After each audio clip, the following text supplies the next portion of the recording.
muito contente de a gente estar aqui mais uma vez para falar sobre o registro do real. É um registro bem importante, que acho que gera bastante polêmica e que acho que a gente tem bastante questões, né?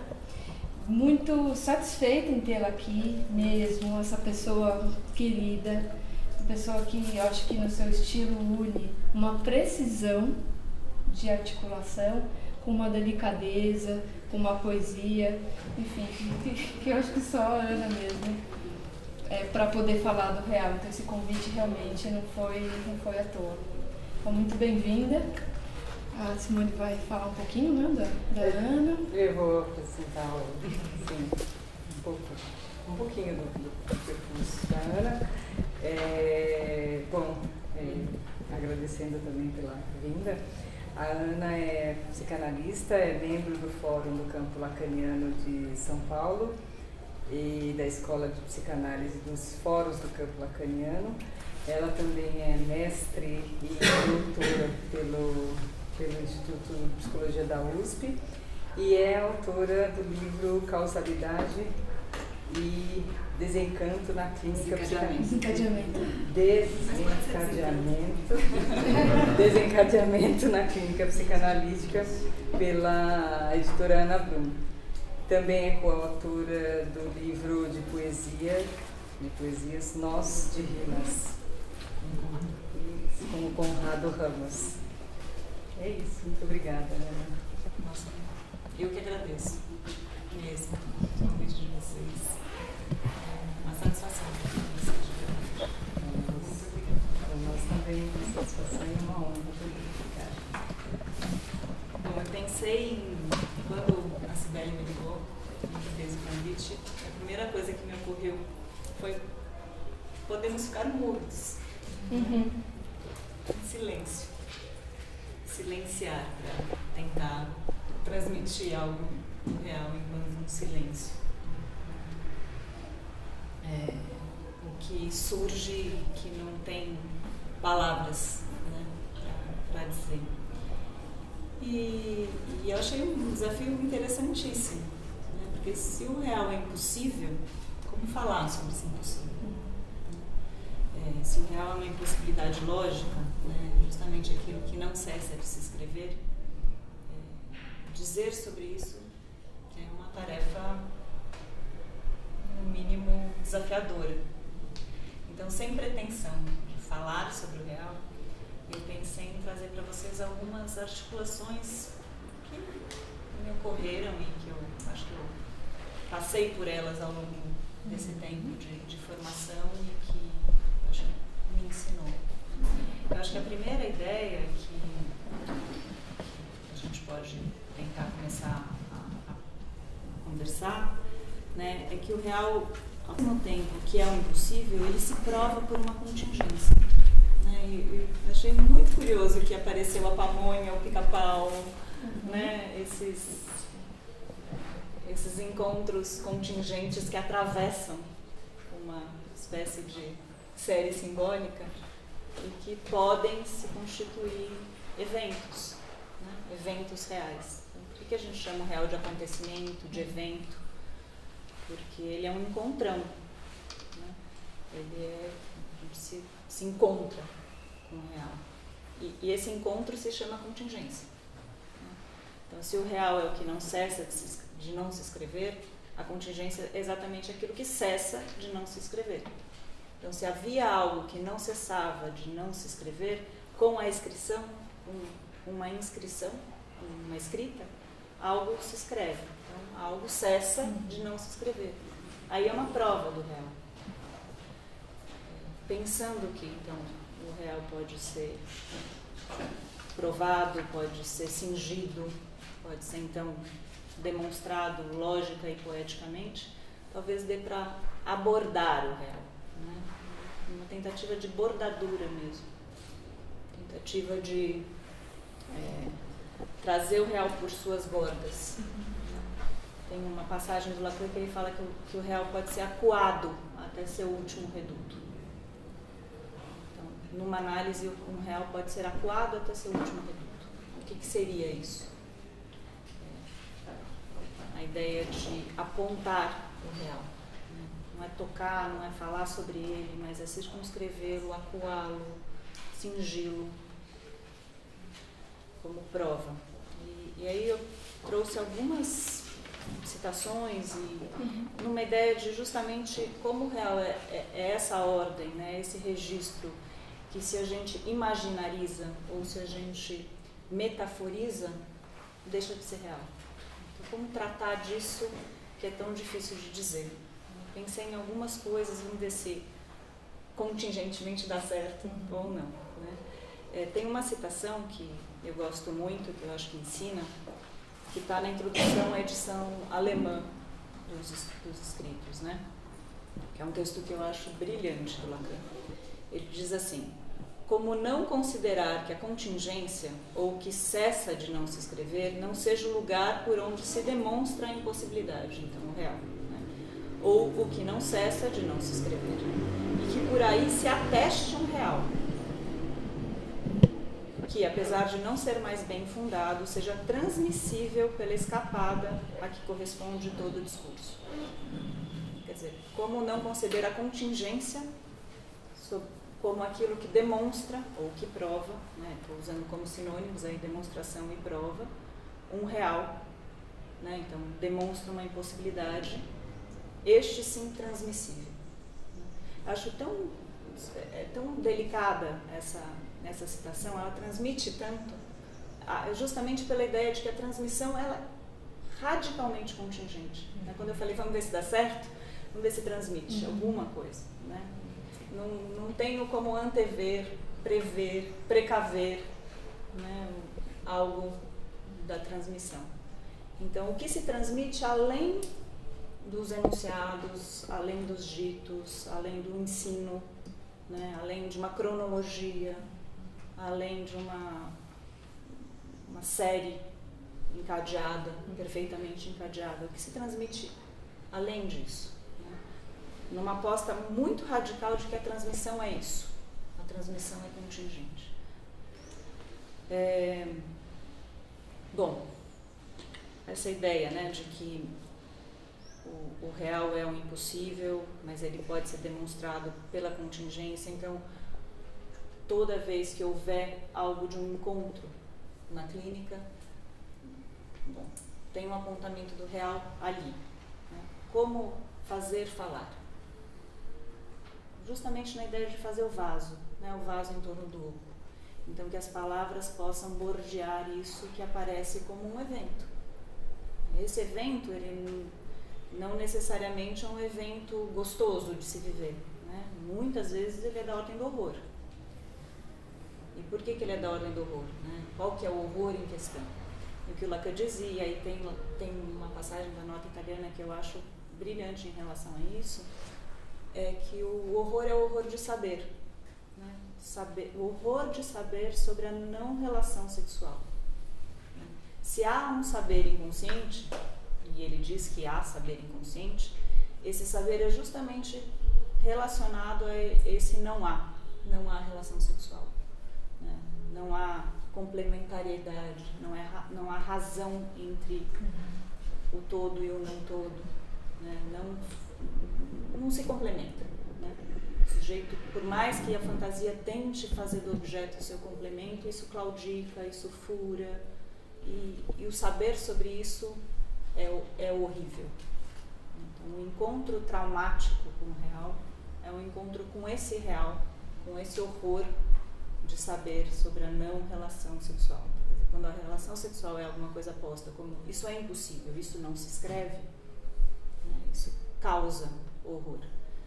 E ele diz nessa mesma nota italiana que se trata em uma análise, né, lógico que não é ficar no horror, mas atravessá-lo no sentido de poder fazer desse saber uma invenção.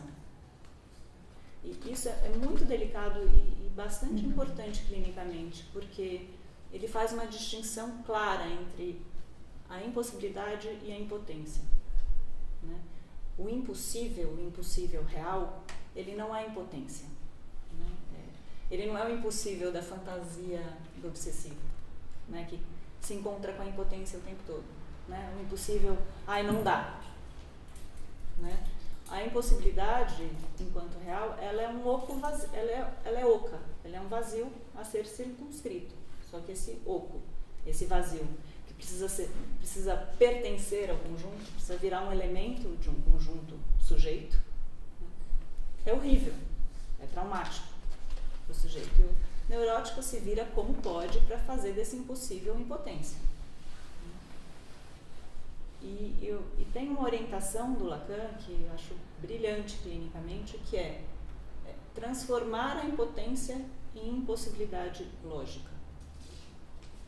Não é que não dá, porque aí seria uma saída cínica. Ah, já sei que o outro é furado mesmo, né? Então sigo a vida. Há um vazio com o qual eu preciso lidar. E dali, ao contrário da impotência, é possível criar. Criar nomes, criar obras, criar escritos, inventar, né? E ele fala justamente isso, né? Que é um saber que se trata de inventar. Então, do horror à invenção, né? Não é do horror à impotência, que o neurótico na clínica fica nesse pêndulo. Horror, impotência, horror, impotência, horror, impotência. Verificar que a impotência é impossível, né? É o impossível lógico, é uma orientação clínica, né? No sentido do sujeito poder se responsabilizar mesmo pelo real, né? Se responsabilizar por aquilo que o causa. E talvez o Lacan tenha, ao longo da obra dele, tenha se debruçado sobre isso e com o que ele via, né, na clínica e com o que ele trazia vários estudos, várias referências interessantíssimas, como até determinado momento ele trata o real como alguma coisa radicalmente apartada, né? E lá no Seminário 7 ele fala: por muito tempo vocês me ouviram falar sobre o simbólico e o imaginário, agora falarei sobre o real. Né? Tem uma frasezinha ali do Seminário 7 em que ele fala: agora falarei sobre o real. O Seminário 7 é o seminário da ética, né? E o seminário que ele apresenta a causalidade enquanto causa real articulada à ética, né? A ética como a ética do sujeito, enquanto algo desse sujeito assumir a própria causalidade. Então, assumir o próprio oco, né, enquanto causa, enquanto psique, né, enquanto que desconcerta, desestabiliza, horroriza, traumatiza, né, tropeça, claudica. Né, assumir isso enquanto causa e poder inventar a partir daí. Tem alguma coisa da lógica que é muito interessante, né, que é um termo da lógica que se chama forçamento. O forçamento é uma operação lógica, né, que faz uma expansão conjuntista a partir do pertencimento do vazio. O vazio está contido em todo o conjunto, né, mas tem um forçamento que faz ele virar elemento. Né, isso é possível na lógica. E o Lacan, como, né, não oferece as suas referências tão facilmente, no Seminário 24 diz assim: é pelo forçamento que o analista fará ressoar outra coisa. Então, é forçando o vazio que o neurótico tenta tampar como pode, que a gente pode fazer ressoar outra coisa, ressoar poeticamente mesmo, né? Inventar palavras, inventar nomes, inventar termos, inventar histórias, inventar.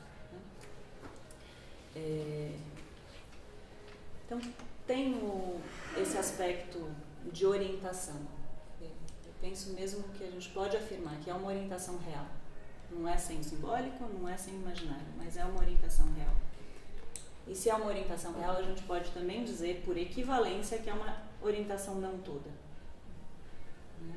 É muito interessante tomar as fórmulas da sexuação, não exatamente como fenômeno dos sexos, né, mas como algo que é uma orientação para uma análise, né? que pretende circunscrever algo do não todo, que pretende tocar algo do não todo.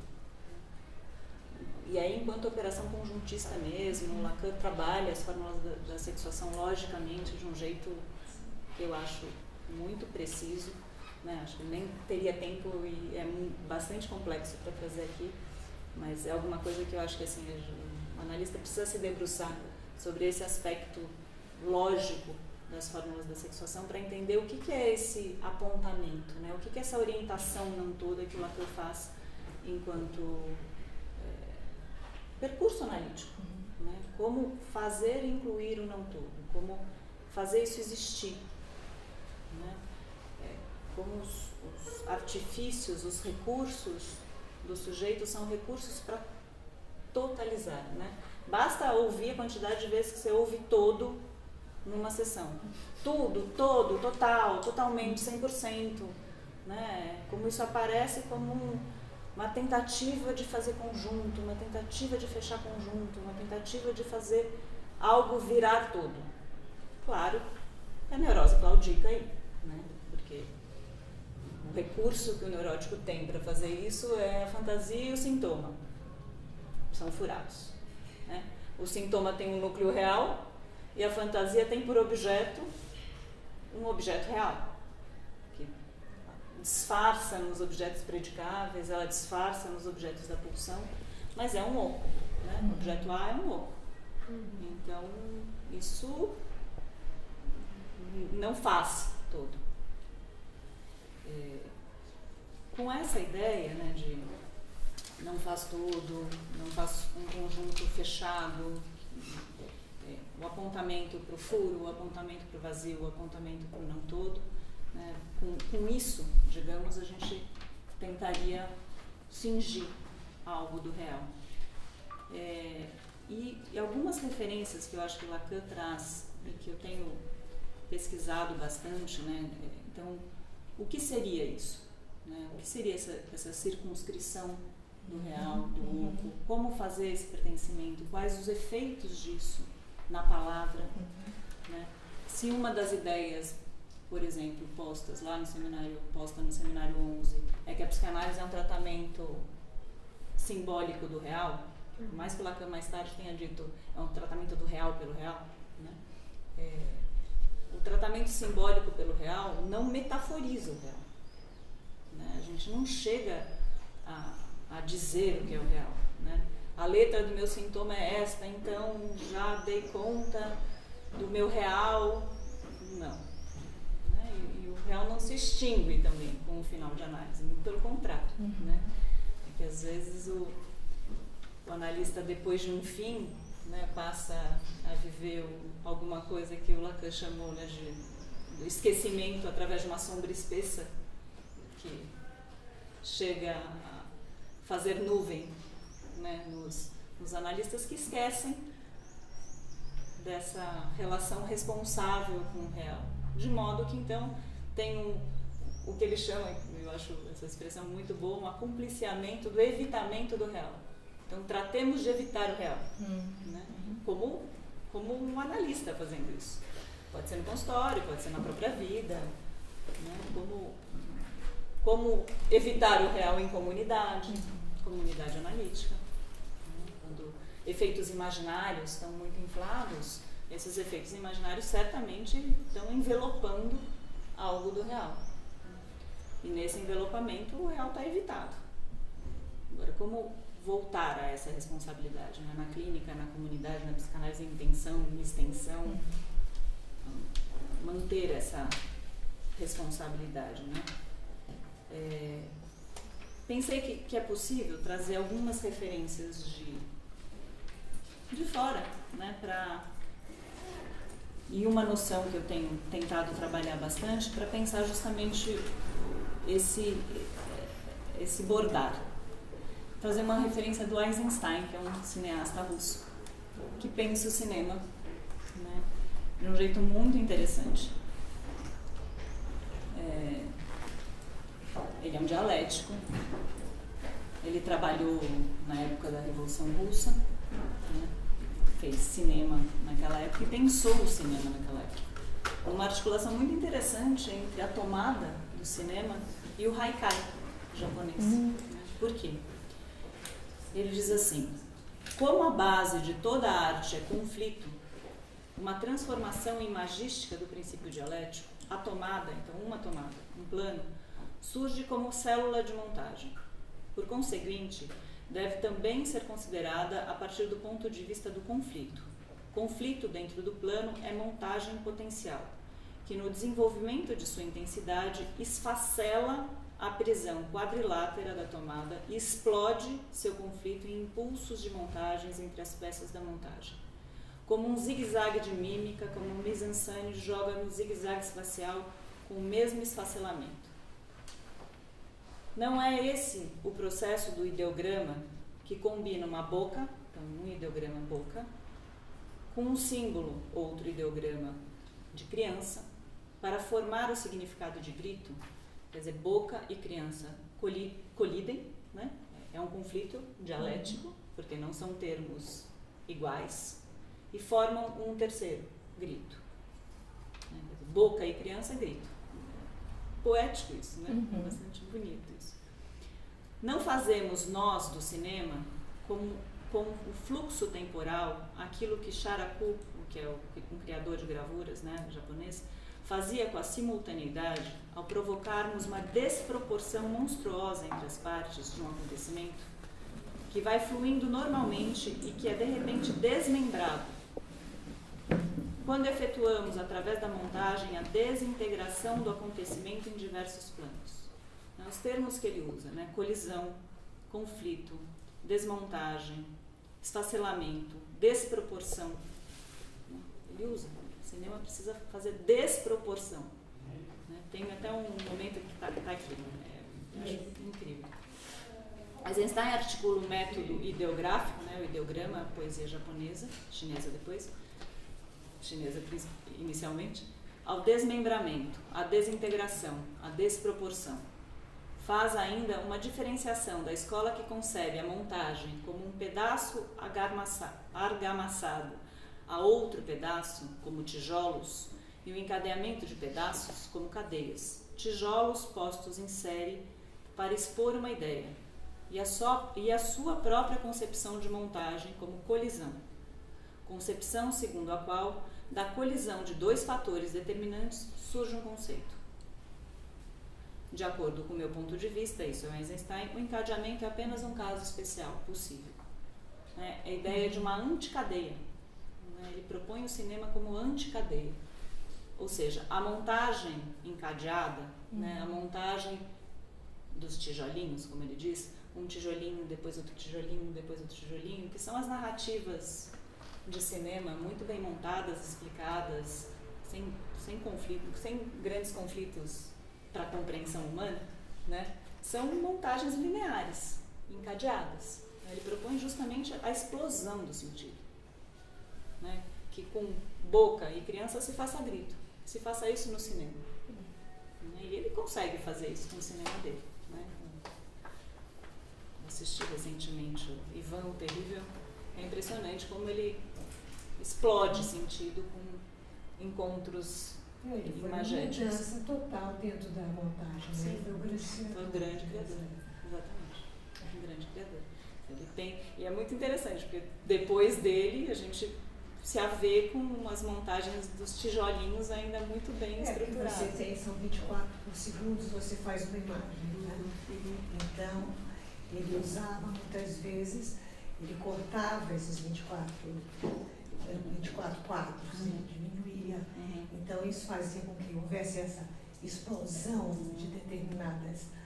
E a montagem dele, depois foi, o cinema americano pegou muito isso, né? Alguns, Orson Welles foi o que conseguiu fazer transportou um pouco para isso, para o cinema. Então, eu pensei em trazer essa ideia do Eisenstein, né? Porque ele aponta para a poesia, para a poética, para o efeito de explosão do sentido que é uma poesia, né? E o Lacan termina articulando o real à poesia de uma forma bastante explícita. E 2, para pensar justamente como falar sobre o real.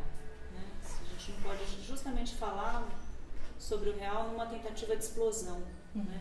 E não numa tentativa de encadeamento, porque, enfim, o que estaríamos fazendo falando do real, primeiro isso, depois aquilo outro, ou com alguma cronologia, ou trazendo categorias, né, para falar sobre o real. Enfim, pensei nessa ideia da colisão, do conflito, né, e em alguma coisa que aponta para uma anticadeia, né, para justamente a ideia do esfacelamento. Então, não façamos do real um montinho de tijolos, né, juntinhos. Uma outra figura que tem me ajudado bastante a pensar sobre essa noção de explosão, né, e aí são várias as referências do Lacan para isso, né, desde da colocação do real, né, como apartado do sentido no nó borromeano.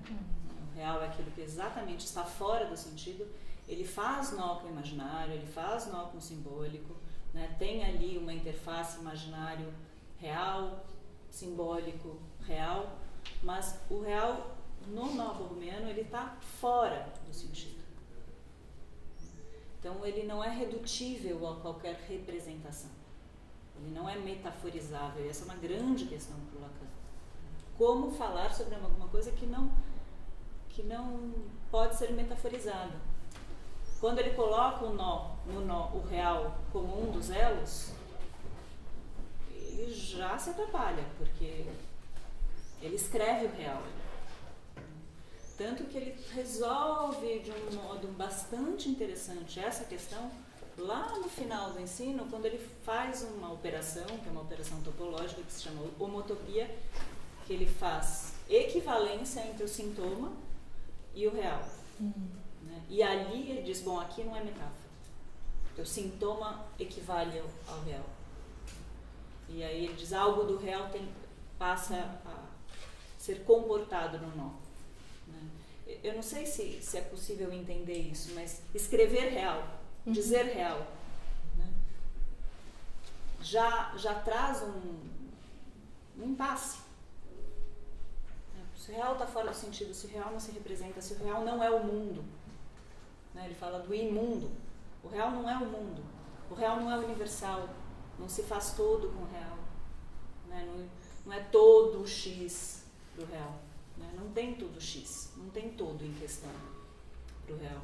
Inclusive, uma das colocações que ele faz sobre o real, ele fala de uma reta infinita que pode morder o próprio rabo ao infinito. Né? Quer dizer, a ideia que o Einstein provou, né, que as retas infinitas, quer dizer, uma reta ela volta sobre si mesma e ela pode fazer o elo. Né? E aí ele fala assim, o real é isso, essa reta infinita que pode morder o rabo ao infinito. Infinitiza o real nesse sentido, né? De justamente não fechar um conjunto para dizer isso é o real, isso é tudo. Não existe tudo real. Mesmo a operação não toda, quando ele diz uma a uma, né, é um senhor trabalho lógico para chegar a esse conjunto, que é um conjunto finito de conjuntos abertos, esses sim contáveis. Né? A operação de compacidade que o Lacan trata no Seminário 20, quando ele fala como passar do todo para o não todo, é uma operação lógica. Né? E essa operação lógica é justamente uma operação que faz de um conjunto fechado, todo, por duas operações, um conjunto finito de conjuntos abertos, que são então contáveis.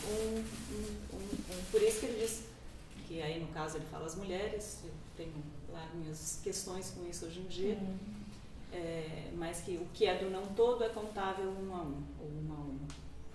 Por quê? Porque logicamente isso é possível, é uma operação matemática para isso. Isso abre conjunto. Né? Então isso aponta algo do real. Né? Essa operação conjuntista aberta, não fechada. E pesquisando mesmo, tentando enfrentar essa ideia da compacidade, do forçamento, do que é a inclusão do vazio, o que é esse 1 a 1 que se conta por essa operação de compacidade, que é bastante complexa.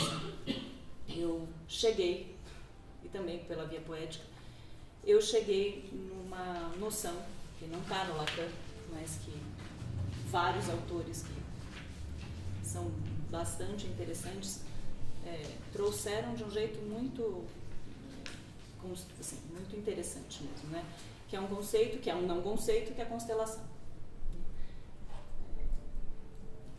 E minha aposta é que é possível constelar o real. Justamente esse conjunto finito de abertos seria uma constelação. O que eu chamo de constelação? Né? A partir de quem que eu falo? O que eu chamo de constelação? Né? A constelação está posta em diversos autores, tem Adorno, tem Walter Benjamin, aqui no Brasil o Haroldo de Campos trata disso longamente, de um jeito incrível. Mallarmé, na poesia, no lance de dados, que é uma constelação. Mallarmé, digamos, foi quem iniciou o poético enquanto constelação, o precursor da poesia concreta e tal. E esse constelar transmite, pelo próprio ato de constelação, algo, não tudo, né? Algo real. Aí, na constelação, digamos, é possível, num mesmo gesto, incluir lógica e poética, né? Porque a constelação seria justamente esse conjunto fechado de abertos contáveis, né? Fechado não, finito de abertos contáveis, e o que explode o sentido. Então, as referências do Lacan. Decantamento de sentido, contradição de sentido, né? Como contradizer o sentido a partir do equívoco, da homofonia, né? Como fazer abertura de sentido até o ponto de que o sentido se exploda. Né? Qual o sentido? O sentido da neurose, né? Não é o sentido da vida. Né? Ninguém sai de uma análise em que a vida não faz mais sentido. Né? Mas a ideia de que aquele sentido tão cristalizado pela fantasia, que o sujeito passa anos e anos e anos querendo provar que a fantasia, porque a fantasia é a realidade, né? Que a fantasia é a única lente possível de se olhar o mundo. Então tudo cai sobre X, tudo cai sobre uma prova de que é assim, é desse lugar de objeto, desse jeito que o mundo me concebe, né? Ou o sintoma, quer dizer, que é um peixinho voraz. Né? O sintoma tem sede de sentido, né? Ele come sentido, ele procura sentido. Então, como contradizer esse sentido da neurose? Como fazer decantamento de sentido, como explodir o sentido, né? Deformar o sentido. Os termos que o Eisenstein usa nos ajudam. Como provocar uma anticadeia no sentido do sintoma da neurose. Né? Então, o que eu estou chamando de constelação? Peguei aqui dois trechos que são um do Walter Benjamin e o outro do Adorno. A ideia da constelação já começa por uma contradição, porque é um conceito que porta em si um sem conceito. É e não é um conceito. Isso sustentado, então é contradição possível, né? Uma contradição que a gente diz, sim, é possível a contradição. Né? Um conceito que traz em si a contradição e a suspensão de sentido, né? E esses dois termos, contradição e suspensão, nos obrigam a voltar para as lógicas não clássicas, né? A lógica clássica não permite a contradição e não permite circular em torno da exclusão do princípio do terceiro excluído. Ou uma coisa é, ou ela não é. Ela não pode ser uma terceira coisa. Né? Então, o que fazem essas lógicas não clássicas? Né? Uma delas diz que uma coisa pode ser e não ser, e uma coisa pode nem ser, nem não ser. No nem ser, nem não ser, suspensão. Se nem é, nem não é, o que pode ser? Né? Então, ali nesse nem é, nem não é, a gente tem uma suspensão de sentido, que é uma das propostas do Lacan para a operação que aponta o não todo, né? Então, essa ideia da constelação, ela porta em si tanto a explosão do nem isso nem aquilo, que aí em várias poesias a gente pode trazer isso, tentar conversar sobre o que tem de suspensão de sentido nos poemas, né? Poemas que deixam lacunas não preenchidas. Então, como ler aquilo, né? A gente pode ler dizendo é isso, a gente pode ler dizendo é aquilo, e a gente pode ler dizendo nem isso nem aquilo, suspendendo o sentido disso, né? Ou isso é aquilo, trabalhando com a contradição. Então, essa noção, né, de constelação é justamente uma noção rica nesse sentido de que ela explode o sentido, porque ela simplesmente, por um instante, constela uma ordem de coisas radicalmente contingente, como um encontro real, e não se cristaliza. Então, é um conceito que porta em si o sem conceito, um conceito que traz em si a contradição e a suspensão, que são próprias de lógicas não clássicas, porta em si equivalências com operações conjuntistas, como essa, né, da operação que vai para o não todo, então apontam o não todo, e também porta em si a responsabilidade em relação ao contingente e a composição própria de um fazer poético, né? Os autores que falam sobre a constelação falam de uma responsabilidade em relação ao que se constela, né? Tomar para si o acaso, né? Se for acaso, né? Prefiro falar contingência do que acaso, mas tomar para si, responsabilizar-se por isso, né? Não é um ato falho, não é qualquer coisa, né? Não é só errei, né? O só errei é não tomar para si a responsabilidade sobre aquilo que surgiu, né? Surgiu e tem um tanto de contingência ali, né? A gente pode ler um ato falho por sua determinação inconsciente. É claro que você falou não é minha mãe porque você queria dizer que é sua mãe, ponto. Agora, é possível suspender isso, ou contradizer isso. É e não é, nem não é, né? Como trabalhar com o efeito surpresa que surge na clínica. E eu penso que a constelação é bastante própria para isso, né? Bom, a citação do Benjamin. Uma obra está formada quando ela está, por toda parte, rigorosamente delimitada, mas no interior dos limites, ilimitada. Você faz um contorno de limite, por uma ocasião algo se ordena, mas nessa ordenação é ilimitado. Um sonho. Ótimo, um sonho. É limitado. Ele tem os seus limites, conta-se um sonho, mas a quantidade de expressões, de sentidos, é realmente limitada. Quer dizer, apostar nisso, né? Apostar no limite ilimitado, no ilimitado limitado. Né? E aí uma outra citação, essa do Adorno. Enquanto constelação, o pensamento teórico circunscreve o conceito que ele gostaria de abrir. Então, circunscreve justamente o que quer abrir, esperando que ele salte, mais ou menos como cadeados de cofres fortes bem guardados. De novo, né? A mesma ideia, a ideia de circunscrever algo que se abre. O tal acuar o real, o impossível, o seu último reduto é isso, circunscrever algo que se abre, não se fecha. Se abre como não todo. Uma constelação é fruto da não abolição da contingência e por isso mesmo é um ato de composição. Uma constelação é uma variedade. Isso é muito interessante, porque isso está posto pelo Haroldo de Campos e o Lacan fala exatamente isso do sintoma, né? Que o sintoma é uma variété, né, uma variedade, é uma variável, ele brinca ali como verdade, ele usa a palavra como equívoco, trazendo pelo menos 3 sentidos para o termo em francês.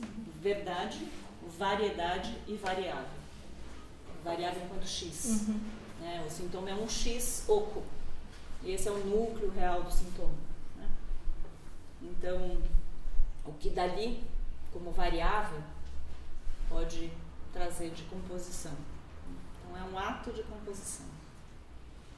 E aí pensando justamente isso, né, que o real pode ser traduzido desse jeito, como constelação, eu pensei em trazer alguns termos que o Lacan traz sobre o real de um modo constelar. Então não é nem de um modo cronológico, nem por categorias, né?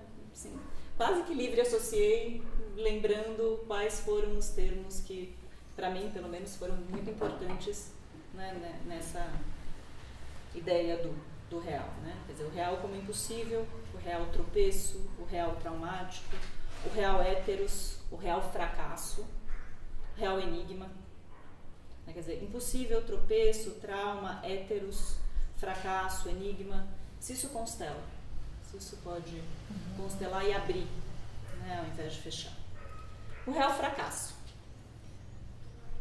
Mas para nós analistas, esse sucesso não tem nada a ver com o que nos interessa. E este sucesso é algo bem diferente do que seria o nosso, quero dizer, aquele ao qual nós nos referimos quando falamos daquilo que somos feitos para registrar, ou seja, o fracasso. O fracasso é o que opomos ao sucesso, mas o sucesso, que assim supomos, somos bem forçados a supô-lo, já que o que o caracteriza é, na maioria das vezes, o fracasso, e sobre isso sabemos um tanto. Esse sucesso, portanto, que é nosso polo suposto, na medida em que partimos do fracasso, esse sucesso nada tem a ver com nenhum sucesso. Depois ele articula francamente o real fracasso. É claro que ele não está aqui falando do fracasso enquanto o fracasso neurótico, não é? O lamento, a lamúria neurótica, eu sou um fracasso, não tem nada a ver com pulsão anal, por exemplo, né? Quer dizer, pulsão anal neurótica, não de gozo, né? Enfim, eu sou essa merda, né? Olha que fracasso que eu sou essa merda. Não é disso que ele está falando, né? Ele só está opondo o real enquanto fracasso, porque é justamente aquilo que tropeça, aquilo que não faz todo, aquilo que realmente esbarra. Ele fala, o real é a pedra no caminho, tem essa citação. Pois bem, isso é de modo algum a mesma coisa que o real, né? Está falando lá do sucesso, porque o real justamente é o que não anda, é uma pedra no caminho, é o que não cessa de se repetir para entravar essa marcha, né? Eu acho isso tão importante nos dias de hoje, né? Porque essa ideia de sucesso ela é altamente neurótica, né? E redes sociais e mundo das imagens, sucesso parece tão grande, né? E quer dizer, essa ideia de não se acompliciar com o evitamento do real não, assim, que o analista, pelo menos o analista, não seja cúmplice dessa ideia de todo, né? O outro é barrado, né? Tem algo que barra, tem algo que tropeça, que claudica, que fracassa, estruturalmente. Não é, de novo, não é impotência, né? Porque senão a gente sai do impossível e vai para a impotência de novo. Mas ele está aqui fazendo uma crítica à ideia de todo, né? E é bastante interessante, o Haroldo de Campos tem uma citação, quando eles fizeram um manifesto da poesia concreta, ele, o Augusto e o Décio, eles escreveram que a proposta deles era justamente ir contra a hegemonia do absoluto. Quer dizer, uma poesia, um manifesto poético que procura ir contra o absoluto. Então essa ideia de o real não tem nada a ver com sucesso, não tem nada a ver com o fazer tudo, não tem nada a ver com essa ideia de todo poderoso que se faz, né? Furar. E o fracasso é isso, né? É esse furo. Aí ele diz assim, num segundo tempo, ao defini-lo, esse real, foi do impossível de uma modalidade lógica que tentei apontá-lo. E aí, uma citação. E o que faz com que a relação sexual não possa se escrever é justamente esse buraco aí, que toda a linguagem obstrui quanto tal. O acesso do ser falante a alguma coisa que bem se apresenta, como um certo ponto tocando o real, neste ponto aí se justifica que o real eu o defina como impossível, porque aí justamente ele não acontece jamais. Nunca chega a que a relação sexual possa se escrever. ele está levando muito a sério essa ideia do fracasso estrutural, né? Não se escreve o todo. Né? Tentamos escrever o todo, mas não se escreve o absoluto. Né? E aí outras ideias, né? O real como impuro, o real não é o mundo, o real imundo, contra a ideia de pureza, a lei pura. Diz assim, o real não é o mundo, não há nenhuma esperança de atingir o real pela representação. O real não é metáfora ou metaforizável. E aí, levando bastante a sério, né, essa ideia de que o real é o vazio radical, a gente pode pensar nas duas orientações clínicas, né? Tanto o tratamento do real pelo simbólico, então nessa aposta do fale mais, enquanto essa tentativa de fazer vaso em torno do oco, mas também um tratamento do real pelo real, não no sentido da clínica do real, não é isso, de forma alguma, mas é quando algo do oco da pulsão aparece, do vazio, né? Dá lugar a isso, dá lugar clínico a isso, por um corte, por uma intervenção, né? Não deixar isso sem pertencimento. E enquanto vazio, né?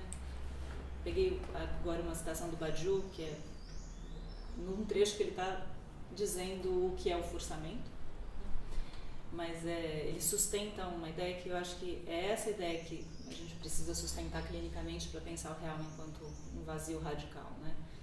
Sendo o vazio indiscernível enquanto termo, porque é não um, sua ocorrência inaugural é puro ato de nomeação. Esse nome não pode ser específico, ou seja, esse nome não é, né? Não é uma consistência. Não pode classificar o vazio no que quer que seja que o subsuma.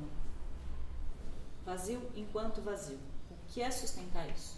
Né? Não é, e é incrível ele falar sobre um nome, né? Que não é nada em comum, no final de análise, uma palavra nova, um nome novo, uma revisão de uma palavra significante mestre, que às vezes aparece na primeira sessão e que volta na última como espanto, como surpresa, como furo, né? Furar uma palavra de início. Mas isso não faz dessa palavra a consistência máxima do sujeito, porque isso é simbólico. Né? Mas essa palavra porta um oco, e é o oco que interessa, é o vazio que interessa, não é a palavra, porque se a gente fica em torno da palavra, a gente faz outra narrativa neurótica, né? Equivalente à neurótica. Mais uma citação, né? O real, da mesma maneira, não é universal. O que quer dizer que ele só é todo no sentido estrito de que cada um dos seus elementos seja idêntico a si. Ou seja, cada um é um. Bastante radical em relação à singularidade. Não todo enquanto um. Cada um é idêntico a si. Né? Essa é uma ideia de identificação, inclusive. Identificação matemática, né? A identificação é um ponto idêntico a si mesmo. Então, faz identidade. Né? A identificação ao sintoma seria exatamente isso. Identificação com esse ponto real. Bom, tem o não todo real héteros. Esse radicalmente alheio. Que o Lacan coloca como causa de muito sintoma. Né? Até trouxe para vocês o modo como ele trata o pequeno Hans, que eu não sei se vocês conhecem, que eu acho muito interessante. Eu e a Bia Oliveira, que vem falar agora, né? Então, a gente trabalhou o caso Hans no fórum recentemente, pensando o caso Hans no Nobo Romeano. Então, pensando o cavalo, que é o termo fundamental da fobia do Hans, nos 3 registros. E pesquisando isso, encontrei na Conferência de Genebra sobre o sintoma, o Lacan falando sobre o héteros e dizendo que o fazedor de pipi do pequeno Hans, né, e ele diz assim, essa primeira ereção, esse primeiro gozar, antes de ser autoerótico, fora absolutamente hétero, né?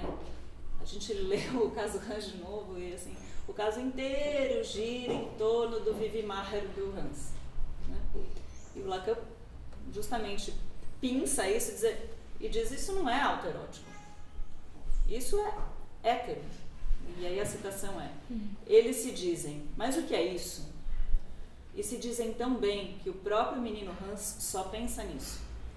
O encarna em objetos que são francamente externos. Isto é, nesse cavalo que relincha, que dá coices, que salta, que cai no chão. Esse cavalo que vai e vem, que tem certo modo de deslizar-se ao longo dos trilhos, arrastando sua charrete. É o que há de mais exemplar para ele daquilo que tem que enfrentar, sobre o qual não entende nada. O gozo que resulta desse Vivimar lhe é alheio a ponto de estar no princípio de sua fobia. É bastante vertiginoso isso, né? Retira da narrativa que estávamos acostumados sobre o Hans, né? Tem algo de radicalmente hétero, no alheio, outro, né? no Hans. Todo o trabalho do Freud de autoerotismo, então a masturbação, e a relação dele com o pipi. A relação dele com o pipi era de um estranhamento radical, né? A relação do sujeito com o sexo, enquanto outro sexo, necessariamente outro sexo de si mesmo, é de um estranhamento. Né? O que tem de real aí? Quando ele fala hétero, ele está apontando o cavalo como real, né? Não é o cavalo que ele viu cair e também não é o cavalo rede simbólica, é o cavalo real, o cavalo que está ali como o que é isso, o que é esse elemento estranho, né? Isso que a gente pode dizer que é um elemento estranho que enodou ele ao mundo. Isso. Sim, Fez fobia, isso. Exatamente. Agradeço, porque a gente está trabalhando no modo de leitura e inibição, sintoma e angústia. Nos últimos tempos. Olha que legal. Bem legal. Deixa eu só ver se tem. Bom, e a ideia, né, do real como aquilo que eu já falei, né, no nó, aquilo que está fora do sentido. E aí, a questão de como isso, né, como do real aparece na clínica. Trouxe também algumas citações lá do Seminário 11, né, em que o Lacan dizia justamente que a direção da cura deveria visar tanto o sentido como reduzir os significantes ao seu não senso. Né? A gente acolhe o sentido, né? Novela edípica, identificações simbólicas, imaginárias, isso é acolhido. Mas tem uma visada que, ao mesmo tempo que se acolhe isso, aponta para o não sentido da neurose. O importante, assim, não é somente a narrativa produzida pelo sujeito, já que, se assim o fosse, correríamos o risco de deixarmos operar uma clínica vertida apenas para o universal partilhado intersubjetivamente, no qual a lei teria o papel predominante. E já sabemos que, em uma clínica da rememoração vertida para o pai, os sentidos inflamam, fazem enxame, infinitizam-se. A ideia de que, exatamente a imagem do peixinho voraz, né, que come sentido. O sentido é inflamável. E é possível enxertar sentido em mais um sentido e outro sentido e outro sentido. Como operar esvaziando o sentido? Então, apontando o real.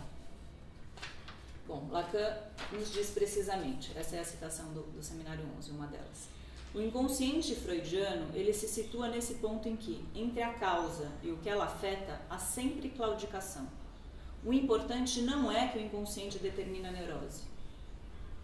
Para ele, dá na mesma. Se o inconsciente determina a neurose, para o Freud dá na mesma. Pois o inconsciente nos mostra a ânsia por onde a neurose se conforma a um real. Real que bem pode, ele sim, não ser determinado. Então esse é um outro termo para constelação, né? O real indeterminado, a não determinação. Que é uma questão para os psicanalistas, né? Uma das críticas que se faz à psicanálise é que tudo é determinado. Tudo tem uma determinação psíquica, uma determinação inconsciente. O Lacan está dizendo que o que interessa a ele, no inconsciente, é justamente o que há de real no inconsciente. Aquilo que claudica, aquilo que abre ânsia, aquilo que entre a causa e o efeito, aparece esburacado, aparece como vazio. O fundamental é que entre a fala e seus efeitos há um buraco, e algo vem oscilar nesse intervalo. Em suma, diríamos com Lacan, só existe causa real para o que manca. Aí está Tiquet, né, a ideia da causa enquanto Tiquet, enquanto surpresa absoluta. O efeito da surpresa do sujeito em relação àquilo que nele fala. Algo que parece querer dizer alguma coisa, mas no instante que surge como um susto, como a presença da ausência irredutível de algo. Né? E é justamente por isso que a gente diz, fala mais. Né? Fazendo pertencer esse vazio. Aquilo que claudica surge um pouco antes da abertura da outra cena, nas manifestações do inconsciente, quando o sujeito se saca em algum ponto inesperado. Outra citação do Seminário 11. No sonho, no ato falho, no xiste, o que chama a atenção, primeiro, é o modo de tropeço pelo qual eles aparecem, a descontinuidade. Esta é a forma essencial que nos aparece de saída ao inconsciente como fenômeno. A descontinuidade na qual alguma coisa se manifesta como vacilação. Bom, e o Lacan ainda fala, isso aponta para a triebe, para a pulsão, para o oco. Né? Aí não a pulsão retida na fantasia, porque o sujeito faz do objeto pulsional uma consistência enorme, né? Então o olhar tem consistência, o objeto anal tem consistência, a voz do outro, faz uma a substância boca, quase, isso, né? faz uma substância. Quer dizer, o que há de real aí é justamente quando o olhar está esvaziado, né? Quando essa voz do outro está esvaziada e a voz pode aparecer. Justamente nessa assunção da descontinuidade, da desproporção, da colisão, do conflito. Numa frase pronunciada, alguma coisa se estatela. Freud fica siderado por esses fenômenos e é neles que vai procurar o inconsciente, a descontinuidade. Esta, então, é a forma essencial com que nos parece de saída ao inconsciente como fenômeno, a descontinuidade, na qual alguma coisa se manifesta como vacilação. Assim, o inconsciente se manifesta sempre como o que vacila no corte do sujeito. Ele insiste nisso, né, no apontamento do real, nesse ponto do tropeço, claudicação, descontinuidade, o que combina um bom tanto com essas noções de anticadeia, né, de desfalecimento, desmembramento, que o Eisenstein propõe para a anticadeia do cinema. E é muito interessante, né, quando a gente vai 10 anos depois, ou mais, 12 anos depois, procurar no prefácio a edição inglesa, né, a introdução do Seminário 11, da edição inglesa do Seminário 11, e o Lacan retoma essas ideias, né, do inconsciente enquanto real, só que ele já fala aqui, talvez não tão didaticamente como antes, ele fala poeticamente, né? Então ele começa o prefácio, bem conhecido esse início, dizendo: quando esp de um lapso, o espaço de um lapso, já não tem nenhum impacto de sentido ou interpretação, só então temos certeza de estar no inconsciente. E ele chama inconsciente real. Quando o espaço de um lapso puder sustentar o tropeço, o buraco, o vazio, aí sim, inconsciente real. E daí dá para fazer poesia. Acho que é essa a ideia que ele traz, ele tenta sustentar, e lá na edição inglesa ele fala de um jeito, ele transmite, digamos, levando mais a sério a ideia da transmissão real, enquanto pode ser que um pedacinho disso faça chegar algo em algum lugar. Bom, a ideia é justamente, né, então, fazendo operar lógica e poética, que alguma coisa desse vazio possa ser circunscrito, né? Eu pensei também, ainda não sei como é que a gente está de tempo.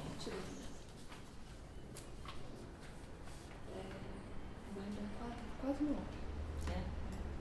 Posso ler só um pouquinho do Guimarães? Guimarães? Sim. Olha que incrível. Tem esse Terceiras Histórias do Guimarães,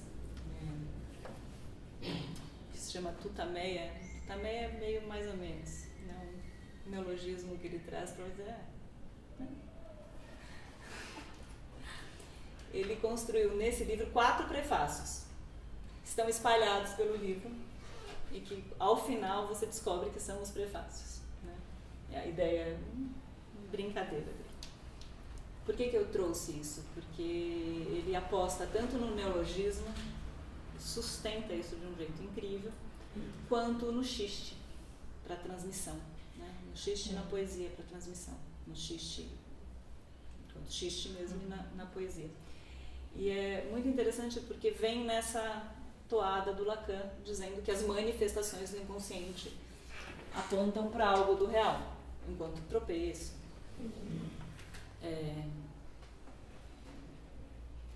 Não é o xiste rasa coisa ordinária, tanto seja porque escracha os planos da lógica. E continuando falando sobre o xiste, talvez porque mais direto colidem com o não senso e ele afins. E o não senso cresce, reflete por um triz a coerência do mistério geral que nos envolve e cria. A vida também é para ser lida, não literalmente, mas em seu suprasenso. Isso transmite tão mais que a psicanálise, né? A gente fala, mas às vezes ele lê uma frasezinha do Guimarães Rosa, basta. Mas que interessante, né? Ele traz essa dimensão da colisão para a explosão do sentido que de fato o xiste traz, né? O xiste pode ser equivalente a boca, criança, grito, né? Traz a dimensão de outra coisa, numa explosão de sentido. Colide, na colisão, o que chama atenção. Pode chamar atenção o sentido, sim, mas também pode chamar atenção aquilo que é suprasenso, aquilo que é além do sentido, aquilo que é fora do sentido. Que, de fato, a piada traz isso, né? Então, ele traz algumas coisas para a gente tentar ficar atento, não ao sentido do que ele está dizendo, mas ao que está além, né? Que eu acho que fica o gosto. Siga-se para ver o conhecidíssimo figurante que anda pela rua empurrando sua carrocinha de pão, quando alguém lhe grita: Manuel, corre a Niterói, tua mulher está feito louca, tua casa está pegando fogo.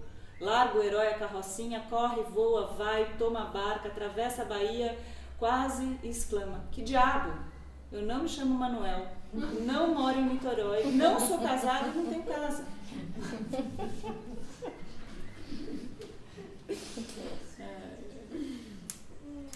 É o caso do garotinho que, perdido na multidão, na praça, em uma festa de quermesse, se aproxima de uma polícia e, choramingando, indaga: seu guarda, o senhor não viu um homem e uma mulher sem um menininhozinho assim como eu?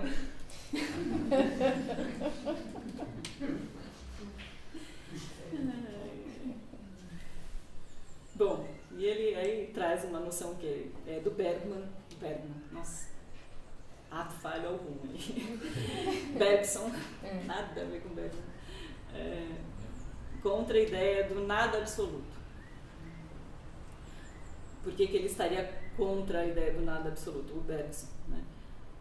Porque a ideia do objeto não existindo é necessariamente a ideia do objeto existindo acrescida de uma representação, enfim, tá justificando por que não o nada absoluto. Mas aí ele pega e traz um menino, né, que quer definir o nada dizendo: o nada é um balão sem a pele. Eu achei isso um haikai. Pois é, e aí afirma o Guimarães Rosa. E com isso está-se de volta à poesia, né? Balão sem a pele. E outras situações, uma do Plutarco, que depenou um rouxinol e, achando-lhe pouca carne, xingou: você é uma voz e mais nada. Nossa, legal. Enfim, são vários trechos assim muito, muito interessantes. Quando o visitante do hospício de alienados atravessa uma sala, vê um louquinho de ouvido colado à parede, muito atento. Uma hora depois, passando na mesma sala, lá estava o homem na mesma posição. Acercou-se dele e perguntou: "O que é que você está ouvindo?" O louquinho virou-se e disse: "Encoste a cabeça e escute." O outro colou o ouvido à parede e não ouviu nada. "Não estou ouvindo nada." Então o louquinho explicou intrigado: "Está assim há 5 horas." A dimensão da voz, né? Bom, e ele termina esse prefácio dizendo assim: "O livro pode valer pelo muito que nele não deveu caber." Que jeito de falar do real, né? O que não coube aqui, né? O não todo. Quer dizer, ele mostra, o livro dele é não todo. E, quer dizer, essa aposta no xixi, e tem a aposta no neologismo. Ele faz um percurso muito grande para falar do neologismo, dizendo da importância da inocência, será que terá que ser agreste ou inculto, neologista, melhor ainda se analfabeto for, mas ele conta de vários neologismos que foram criados por grandes filósofos e tal, e que são dicionarizados hoje. Então, uma aposta de que é possível, sim, levar a sério o neologismo, né? E olha que coisa interessante, né? Como incomoda a criação. A neologia, emprego de palavras novas, chamava Cícero verborum insolentia. Originalmente, insolentia designaria apenas singularidade, coisa ou atitude desacostumada, insólita, mas como a novidade sempre agride, daí sua evolução semântica para arrogância, atrevimento, atitude desaforada. Quer dizer, quando Cícero chamou a criação de palavras, né, que aponta justamente para isso, para abertura de sentido, né, para fugir do sentido, quando ele chamou de verborum insolente, ele estava querendo dizer: eu quero alguma coisa radicalmente singular. E o Guimarães chega e fala: bom, como a novidade sempre agride, daí arrogância, insolente. Enfim, acho que é isso. Muito bom. Tudo bem. Próxima aquisição, esse que eu não tenho. Incrível. Vale Bom, muito. a gente vai abrir para conversar, para fazer as perguntas. Vocês querem começar? Para variar, sempre tem uma lista delas. Eu vou ter que escolher algumas aqui. Mas vocês querem falar alguma coisa?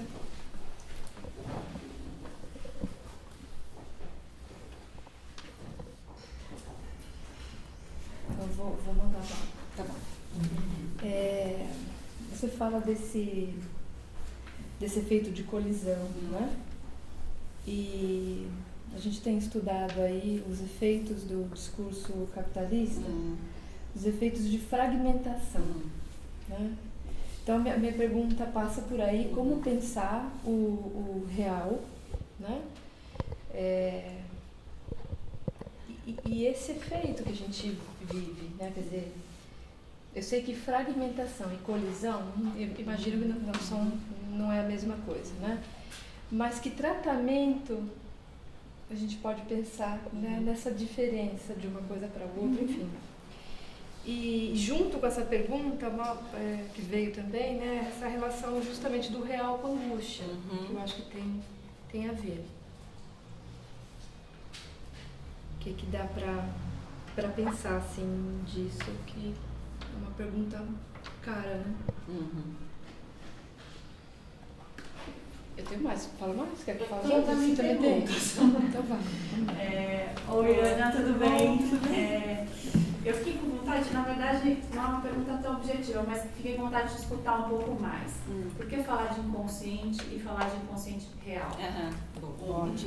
Outra que você deu a deixa, quando você se refere ao seminário 20, quando ele fala da compacidade, eu queria escutar um pouco, né? Acho que falar um pouco sobre essa coisa do não todo, do feminino. Isso. O que você pensa sobre isso? Era uma das perguntas. Tá, então é isso. Tá ótimo. Mais alguém, gente? Tem algo que você fala da constelação, né? como dá para pensar essa questão da constelação e o universo? Eu até trouxe aqui, essa era a pergunta inicial, mas você entrou com a constelação e mudou tudo. Colidiu com a minha pergunta inicial. Que é da obra Clara, quando ele vai falar da relação da psicanálise e o universo e da relação da ciência com o universo, né? Se dá para a gente pensar alguma coisa aí pela constelação e se dá para pensar essa questão da constelação na lógica dos 3 prisioneiros, na lógica do... Porque é algo que permanece, assim, né? Que também é uma outra questão que eu tenho trabalhado num cartel. Enfim, se tem alguma abertura aí, né? Deixa eu só ver se eu acho que uma coisa que eu pensei.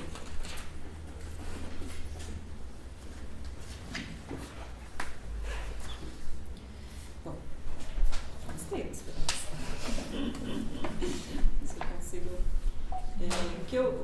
O que eu pensei inicialmente, Sibeli, sobre a questão da colisão e da fragmentação. Né? Não sei se eu entendi o que vocês estão chamando de fragmentação.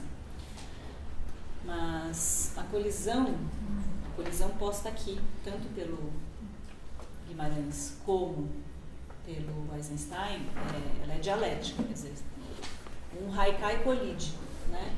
Boca, criança, grito, boca, criança, colidem, grito. Uma colisão, ela vem, é um termo interessante, porque não é exatamente um termo sem a ideia de conflito, mas é um termo que abarca a contradição. Abarca a contradição e pode, se orientado clinicamente, apontar para uma suspensão do sentido, ou seja, para a inclusão do vazio numa hipótese clínica. Mas aponta para um laço também, aponta para um laço, porque quer dizer, não é sem ética, né? A ideia da transmissão, talvez não à toa o Lacan tenha falado, começarei a falar sobre o real no seminário sobre a ética. Dizer, isso que é do real não é sem ética, portanto não é sem uma possibilidade de laço.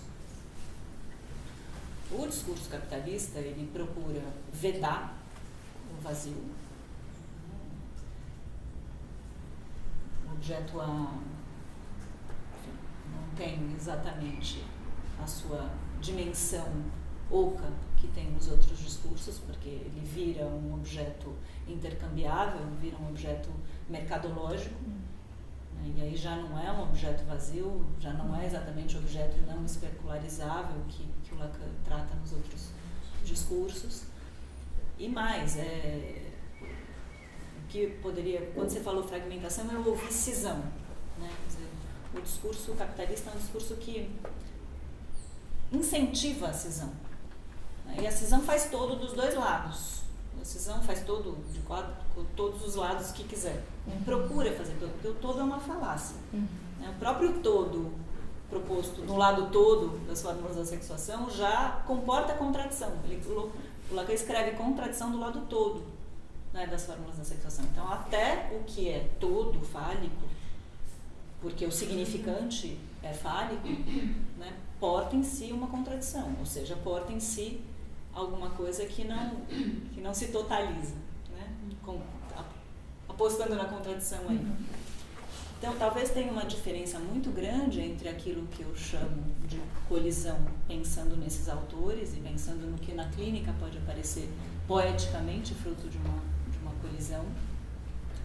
Um sintoma pode ser uma colisão, né? A gente estava justamente trabalhando as várias vertentes do Hans, eu e a Bia, e uma ideia, não vou lembrar os termos em alemão, muito menos conseguir pronunciar aqui bem, mas a colisão que acontece no caso Hans, que vem entre a porcaria, né, que a mãe chama de porcaria, a masturbação dele, e os carinhos da mãe, tem uma contradição ali, porque o Hans fica ou a porcaria ou os carinhos da mãe. Ele não pode ter a porcaria e os carinhos da mãe.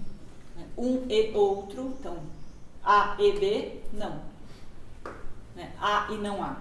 Não, é melhor, né? Mais precisamente falando.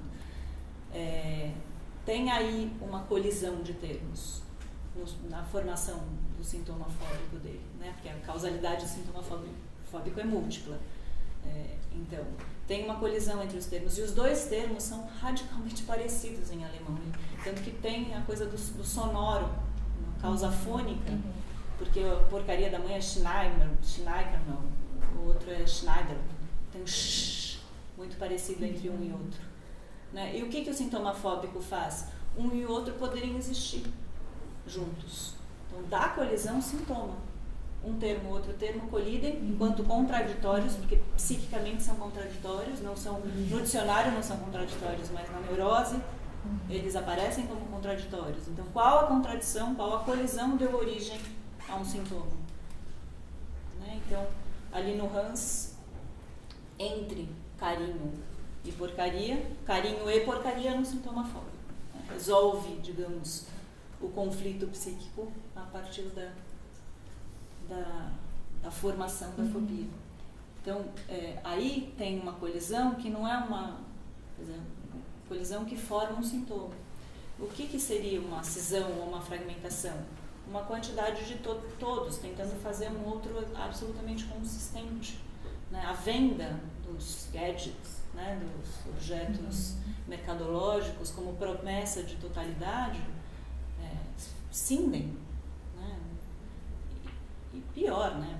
Trazem uma razão cínica, porque o sujeito sabe que não, mas sim. Então, o capitalismo, ele é altamente inteligente enquanto uma boca voraz que faz tudo pertencer nessa ideia de, não, isso também cabe, isso também, né? Faz cisões e compartimentos muito bem estabelecidos, como se nada houvesse entre uma coisa e outra, né? Se a gente ouve um discurso político de alguns presidenciáveis, é bastante possível ouvir ali o discurso cindido. Né? Falo isso como se nada houvesse, cinicamente. Né? E ali forma-se um todo, absolutamente cínico. Então eu penso que são termos, um aponta para o real, um aponta para o não todo, um aposta que na explosão do sentido, um sentido se forme e ao mesmo tempo um vazio seja alocado e o outro exclui o vazio, né? Ou procura excluir o vazio. A neurose também procura excluir o vazio, né? Nas suas formas fantasmáticas, procura, quando o neurótico se faz de merda, se faz de nada, né? Fazer-se de nada é um modo de excluir o vazio, né? Porque o nada é muito cheio, né? O nada é muito todo, né? Eu sou este nada, eu sou essa merda, eu sou esse objeto devorado, né? São modos de tentar fazer tudo e excluir o vazio. Como é fazer decapar, decantar esse objeto vazio e ele pertencer, né, àquele sujeito. E esse dar-se conta do vazio não é sem angústia, né? No seminário 10 é lá que eu falei, se vocês quiserem encontrar alguma dimensão de causa, vão atrás da angústia. Angústia enquanto objeto. Ali tem real, né? Fazer falar a angústia para justamente dar as voltas, os contornos desse real. E também não à toa, lá no seminário 15, o Lacan coloca a fantasia enquanto impasse de final de análise, que não é nada incomum, né, num final de análise o sujeito ser tomado por angústia, justamente porque aquilo que ele vestia enquanto sua roupa, né, protetora não funciona mais. Né? Eu já sei que é assim, mas eu não sei fazer diferente. Não quero abrir mão dessa fantasia, justamente porque é o que eu conheço. E como esse final, esse momento de impasse, às vezes é muito angustiante mesmo, e o Lacan coloca 3 saídas para esse momento, né, de articulação com a angústia. Uma é a passagem ao ato, uma identificação radical do sujeito a esse objeto real. Outra é o acting out, quer dizer, ao invés de atravessar a fantasia, o sujeito fica mostrando a fantasia, mostrando a fantasia, mostrando a fantasia num palco. E a passagem de analisante a analista, né, o ato analítico, no sentido de, bom, farei outra coisa com isso. Né? Posso ter outras respostas que não essa resposta fantasmática para a angústia. Então, a angústia que lá no início, a fantasia que lá no início deu uma roupagem para a angústia, no final ela pode aparecer de um modo bem cristalino, inclusive, a angústia, né? Porque se a vê com a fantasia, enfim, não deixa de ser angustiante. Então, acho que tem uma relação grande entre o real e a angústia nesse sentido, né? Bom, aí concordo plenamente que a gente não precisa falar em inconsciente real. Sou bastante adepta dessa ideia. Eu quis trazer essa noção do real por conta dessa aposta do Lacan, que o que há de inconsciente, que a gente pode dizer o que há de real no sujeito, está posto aí. Claro que existe autômaton, claro que existe determinismo inconsciente, claro que num ato falho você pode abrir campos de sentido para interpretar mesmo do que se trata, e isso pode ser extremamente rico no momento da análise, mas fazer com que do ato falho, de um lapso, o campo vazio se estabeleça é alguma coisa preciosa, né, para uma análise. E nesse sentido, nessa aposta do não universal, né, acho que tem já uma subversão no Lacan extremamente interessante, porque ele já coloca o universal como possível. O universal que é necessário, né, a gente fala universal é necessário, né? Lá o Sócrates é homem, todo homem é mortal, logo Sócrates é mortal. Todo homem é mortal, é universal e necessário. Né? Aquilo que eu falo, não é possível, não é necessário.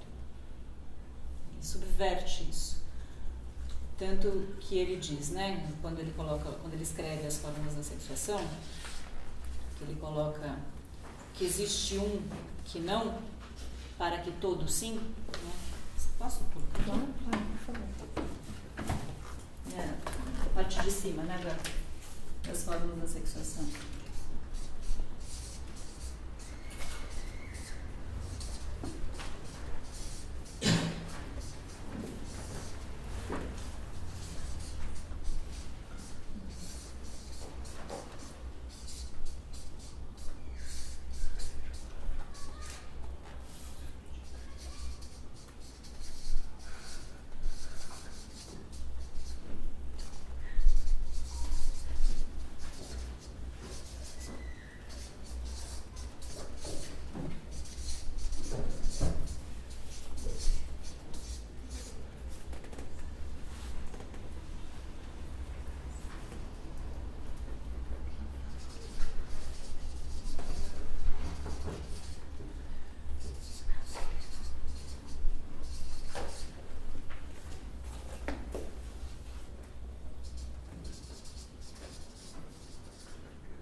Começa com uma subversão. O lado todo, né, o Lacan escreve, existe um que não está submetido à ordem fálica. Isso é necessário. Isso é necessário para quê? É necessário para que seja possível que todo seja organizado pela ordem fálica. Então, para que seja possível que todo X fide X, é necessário que um não. Isso é uma subversão e tanto. E ele escreve a contradição do lado todo. Porque é óbvio que entre um e outro tem uma contradição. Né? Se todo X está submetido à ordem fálica, não existe um que não. Né?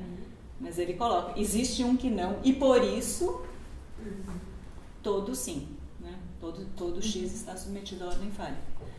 Então, ele já subverte o universal Ana, dizendo, tá, porque toda regra tem uma exceção.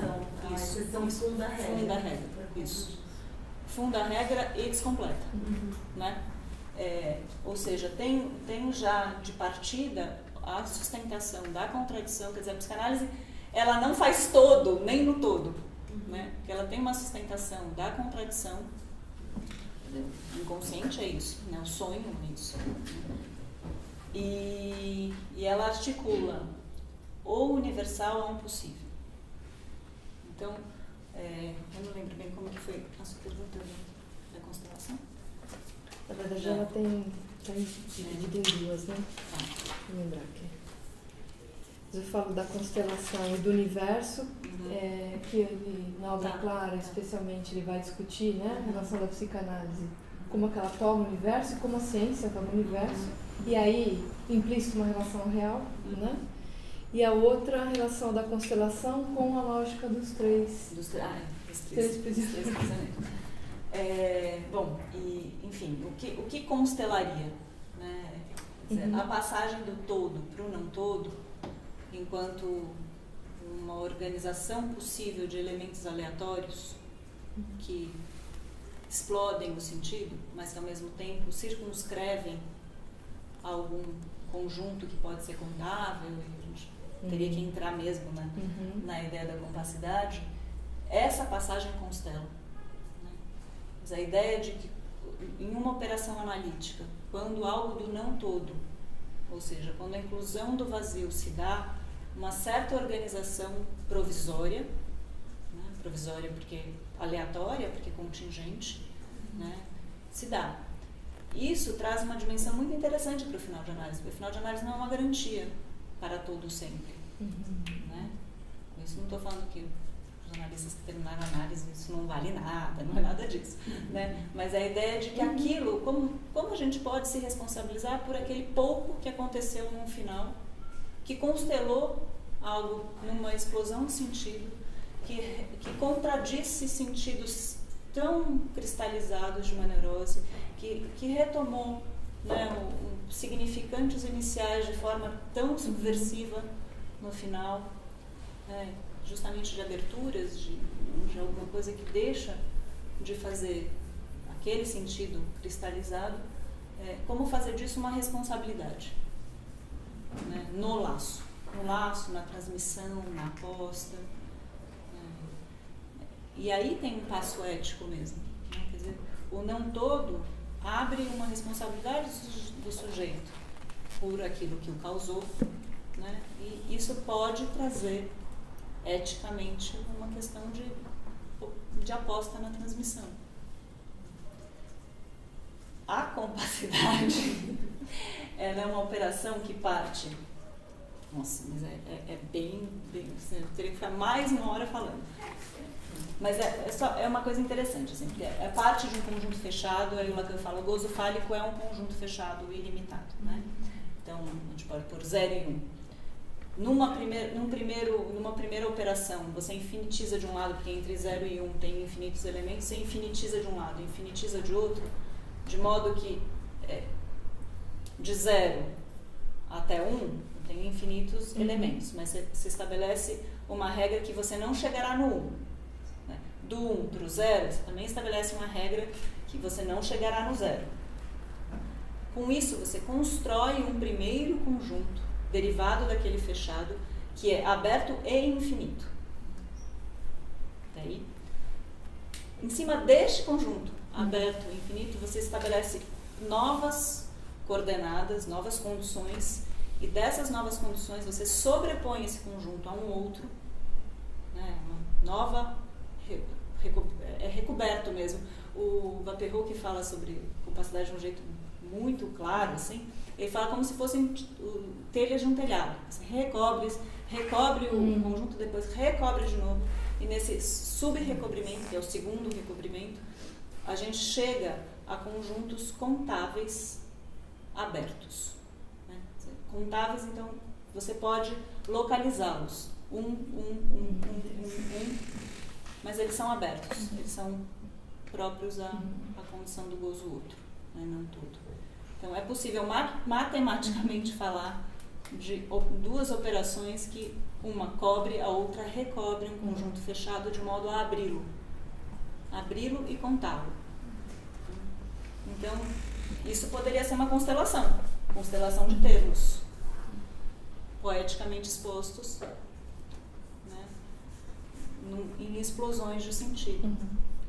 Se a gente pega o poema do Mallarmé, ela é um poema, um lance de dados, né? Que eu acho que aqui tá muito pequenininho, mas tem aqui ele constela mesmo com os significantes, né? Com os termos. Ele abre o conjunto e abre, inclusive, como uma boa poesia, abre sentidos, né? Para além dos sentidos. Então, esse além do sentido traria essa forma da constelação. Sim, assim, sério, se eu fosse falar sobre...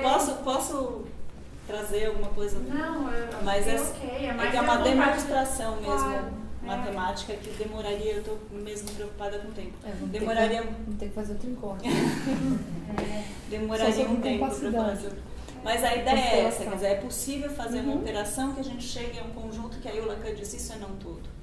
E eu tenho me preocupado bastante com essa sobreposição disso com o feminino. E esse foi o outro ponto que eu queria te ouvir. Tenho me preocupado muito com isso, por efeitos imaginários disso. Né?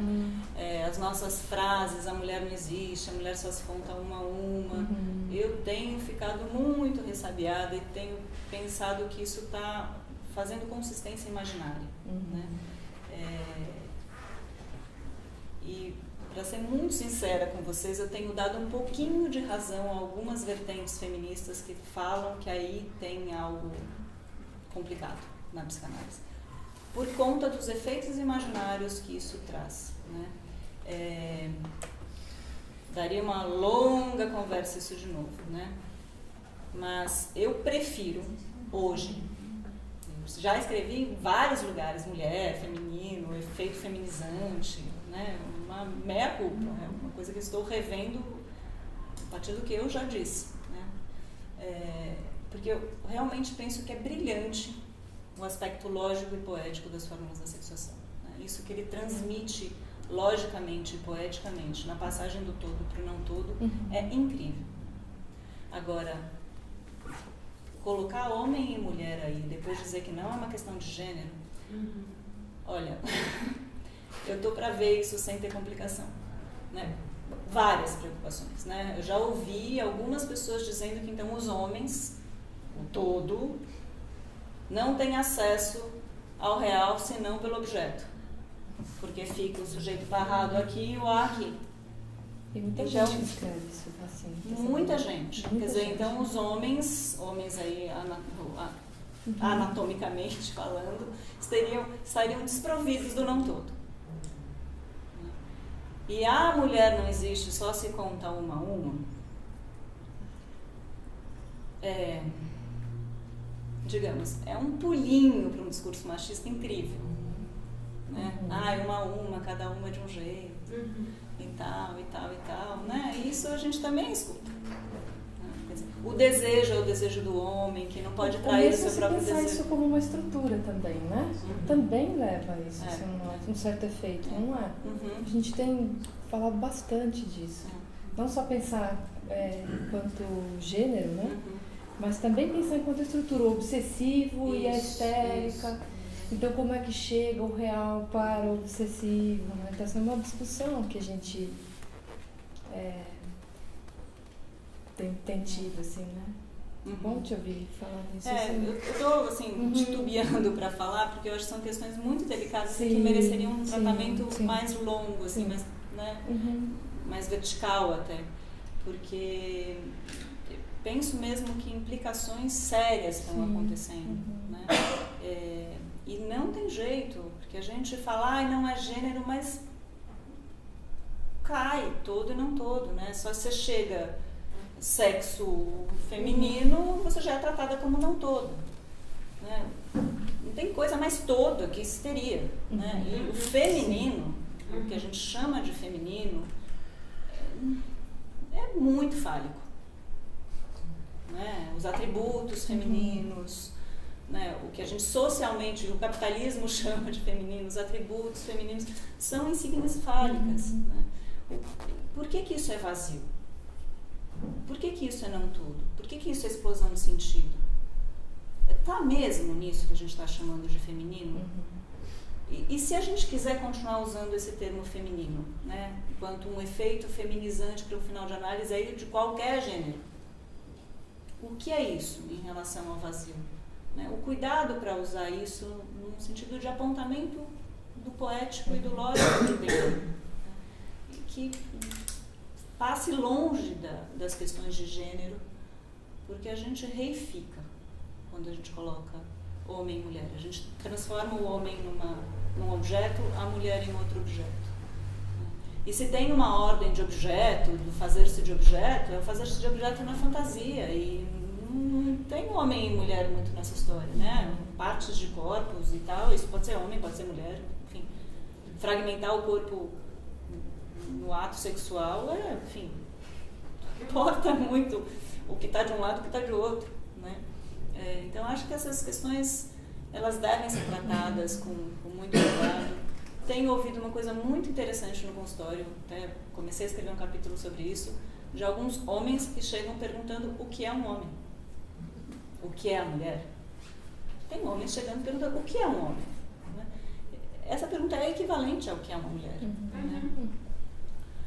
Então, enfim, talvez seja interessante recolocar os termos em termos de todo e não todo, para a gente simplesmente escapar dessa lógica que nos permeia, né? É histórico, o patriarcado é histórico, o machismo é histórico, e, enfim, como dar dignidade a essas figuras, né, de modo a não resvalar em... A psicanálise justifica isso, né? Então, a psicanálise justifica que ser mulher é essa figura não toda, então mulher logo... Porque eu realmente ainda não consegui ver uma fala em que não tem nada a ver com gênero, pode ser todo e não todo, um homem pode ser não todo, mas quando a gente vê, a gente já está falando que se é homem é todo, se é mulher é não todo. Eu acho que aí faz uma bagunça teórica, ética. Acho que daria mais conversas. Posso fazer só um comentário? Claro. Eu achei incrível, porque agora no final você falou a palavra gozo, mas você passou o tempo todo sem falar da palavra gozo. É não todo. Achei isso surpreendente, assim. Realmente. Gostei, parabéns. Também muito obrigada, Bel, por ter falado isso, porque de fato, né, fica evidente, né, que o gozo não serve para nada mesmo. Não todo, fica melhor. Eu tenho firmado um pouco isso. Tá. Vamos pensar nisso. Vamos continuar a conversa. Isso aí. Bom, acho que vamos tomar um vinho, vamos continuar a conversa.